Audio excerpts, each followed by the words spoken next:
நம்ம திருத்திரைப்பேட்டையில ராஜமுகில் பொருட்காட்சி போட்டிருந்தாங்க. வழக்கம் போல 30 ரூபா டிக்கெட் வாங்கிட்டு உள்ள போயாச்சு. உள்ள போனதும் எக்கச்சக்கமான கடைகள் இருந்துச்சு.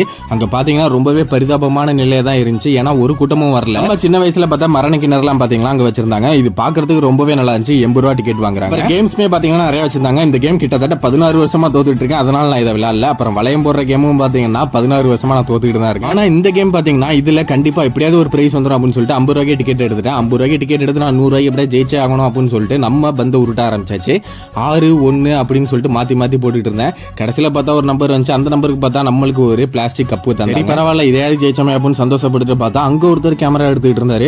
ஐயோ நம்மளுக்கு போட்டே யாரு பாது அப்படின்னு சொல்லிட்டு யாருன்னு கேட்டேன். நான் தான் எங்கூர் டிடிபினாரு. இவரோட ஃபேன் ஆச்சு அப்படின்னு சொல்லிட்டு ஹெல்மெட் கழுத்துங்க மூஞ்ச கட்டுங்க. நான் 10K ஃபாலோவர் வந்தாதான் மூஞ்ச கட்டுவான்ட்டாரு.